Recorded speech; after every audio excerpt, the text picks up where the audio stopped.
বিজনী চিৰাং জিলা সদৌ বিটিআৰ বাঙালী যুৱ ছাত্ৰ ফেডাৰেশ্যনৰ দ্বিবাৰ্ষিক অধিৱেশনৰ অভ্যৰ্থনা সমিতি গঠন উপস্থিত কেন্দ্ৰীয় সাধাৰণ সম্পাদক চিৰাং জিলা সদৌ বিটিআৰ বাঙালী যুৱ ছাত্ৰ ফেডাৰেশ্যনৰ চিৰাং জিলাৰ বিজনীৰ তৰুণ দত্তৰ প্ৰেক্ষাগৃহত দ্বাদশ দ্বিবাৰ্ষিক অধিৱেশন উপলক্ষে এখন সাধাৰণ সভা আয়োজন কৰে।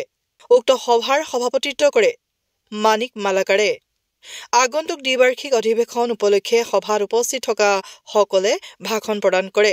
চিৰাং জিলা সদৌ বিটিআৰ বাঙালী যুৱ ছাত্ৰ ফেডাৰেশ্যন আৰু বিজনী আঞ্চলিক সমিতিৰ উদ্যোগত অহা 20 আৰু 21 মাৰ্চত দুদিনীয়া কাৰ্যসূচীৰে দ্বাদশ দ্বিবাৰ্ষিক অধিৱেশন অনুষ্ঠিত হ'ব।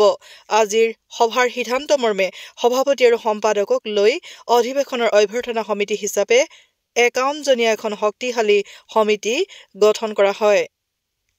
সভাত প্ৰাক্তন শিক্ষক বিশ্বৰ মৈত্ৰী সমাজকৰ্মী ডক্টৰ সুবীৰ কুমাৰ দাস, কেন্দ্ৰীয় যুৱ ছাত্ৰ ফেডাৰেশ্যনৰ শুভ মজুমদাৰ, কেন্দ্ৰীয় কাৰ্যকৰী সভাপতি ব্ৰজগোপাল চৰকাৰ, সম্পাদক ৰাহুল ঘোষৰ লগতে বিজনীৰ বুদ্ধিজীৱী আৰু সংগঠনৰ নেতাসকল উপস্থিত থাকে।